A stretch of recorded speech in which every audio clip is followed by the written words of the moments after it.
नमस्ते।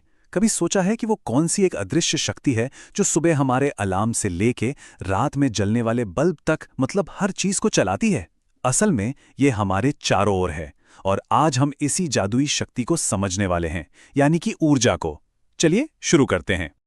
तो सबसे पहले एक सवाल से ही शुरू करते हैं। सुबह जागने से लेके फोन चलाने और गाड़ी में सफर करने तक इन सभी कामों में ना एक चीज बिल्कुल कॉमन है। कोई अंदाजा लगा सकता है कि वो क्या है? चलो कुछ रोजमर्रा के उदाहरण देखते हैं और फिर सोचते हैं कि इन सब के पीछे आखिर छिपा क्या है। जैसे कि ये देखो, एक बच्चा पार्क में दौड़ रहा है। उसे दौड़ने की ये ताकत कहाँ से मिल रही है? ये है उसके शरीर की अपनी ऊर्जा। दूसरा एग्जाम्पल, एक जलता हुआ बल्ब।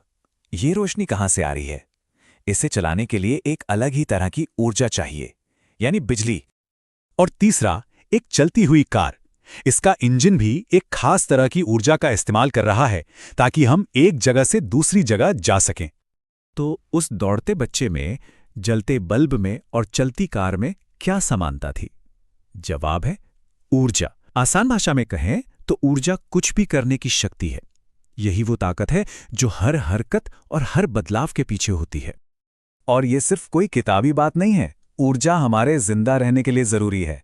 हमें चलने फिरने, काम करने, यहाँ तक कि पौधों को बढ़ने के लिए भी ऊर्जा चाहिए। हमारे आसपास की गर्मी, रोशनी और आवाज, ये सब ऊर्जा का ही तो रूप है। तो अब हम ये तो जान गए कि ऊर्जा क्या है, लेकिन सवाल यह है कि ये आती कहाँ से है? मोटे तौर पर हम ऊर्जा के स्रोतों को दो बड़े ग्रुप्स या यूं कहें कि परिवारों में बांट सकते हैं। पहला परिवार है नवीकरणीय या रिन्यूएबल एनर्जी का। ये वो स्रोत है जो कभी खत्म नहीं होते, जैसे सूरज की रोशनी, हवा और बहता पानी। और दूसरा परिवार है गैर नवीकरणीय या नॉन रिन्यूएबल एनर्जी का। ये स्रोत लिमिटेड है, जैसे कोयला और पेट्रोल, जो एक बार इस्तेमाल होने पर हमेशा के लिए खत्म हो जाते हैं। ठीक है, तो हमें ऊर्जा के स्रोत तो पता चल गए, लेकिन हम हवा, पानी या सूरज की रोशनी को उस बिजली में कैसे बदलते हैं जिससे हमारे घर रोशन होते हैं? इसके पीछे की तकनीक बहुत ही दिलचस्प है। सोचिए, हवा से बिजली बनाना, पानी से बिजली बनाना और भाप से बिजली बनाना, इन तीनों में कॉमन चीज क्या हो सकती है? जवाब एक कमाल की मशीन में छिपा है, और वो है टरबाइन। इसे एक बहुत ही एडवांस्ड पंखे जैसा समझ लीजिए, जो हवा, पानी या भाप के जोर से घूमता है और इसी घुमाव से बिजली पैदा करने में मदद करता है। तो ये काम कैसे करता है? बहुत आसान है। सबसे पहले कोई भी तेज शक्ति, जैसे बहता पानी या हवा, टरबाइन के ब्लेड से टकराती है। इससे ब्लेड घूमने लगते हैं, बिल्कुल एक पंखे की तरह। ये घूमते हुए ब्लेड एक जनरेटर से जुड़े होते हैं, और जैसे ही वो घूमते हैं, जनरेटर भी घूमने लगता है। और बस, जनरेटर इस घूमने वाली गति को बिजली में बदल देता है ना कमाल का आइडिया? और इस कमाल की मशीन का इस्तेमाल हर जगह होता है। जब पानी के बहाव से टरबाइन घूमती है तो उसे हम पन बिजली संयंत्र या हाइड्रो इलेक्ट्रिक पावर प्लांट कहते हैं।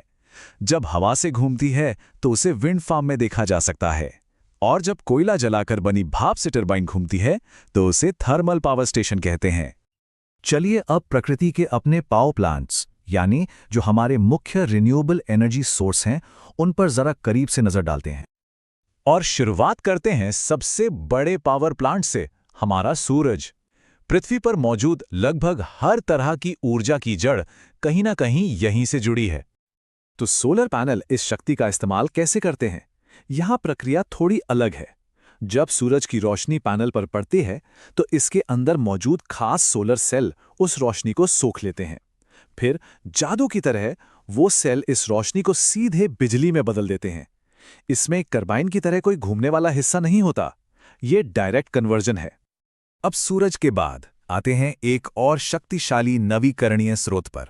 वो है चलती हुई हवा, यानी पवन ऊर्जा। तो एक विंड टरबाइन बिजली कैसे बनाती है?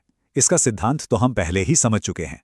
तेज हवा इसके विशाल ब्लेड को घुमाती है और ये घुमाव एक जनरेटर को चलाता है, जो आखिर में बिजली बनाता है। ये बिल्कुल वही टरबाइन वाला आइडिया है।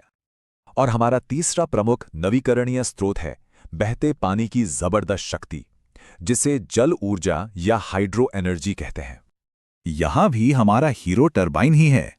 बांध के पीछे जमा विशाल पानी को जब तेज रफ्तार से छोड़ा जाता है तो पानी का वो जबरदस्त बहाव एक टरबाइन को घुमाता है।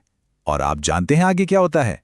वही घूमती टरबाइन जनरेटर को चलाकर बिजली बना देती है। तो इन सब बातों का मतलब क्या है? आइए जल्दी से देखते हैं कि हमने आज क्या-क्या मुख्य बातें सीखीं। तो आज हमने 4 बड़ी बातें समझी। पहली, ऊर्जा हर काम के पीछे की शक्ति है। दूसरी, ये ऊर्जा या तो रिन्यूएबल स्रोतों से आती है जो कभी खत्म नहीं होते, या नॉन रिन्यूएबल स्रोतों से जो लिमिटेड हैं। तीसरी, हमने सीखा कि टरबाइन जैसी मशीनें कैसे मूवमेंट को बिजली में बदलती हैं। और चौथी, हमने देखा कि सूरज, हवा और पानी हमारे लिए ऊर्जा के कितने शक्तिशाली और साफ सुथरे स्रोत हैं।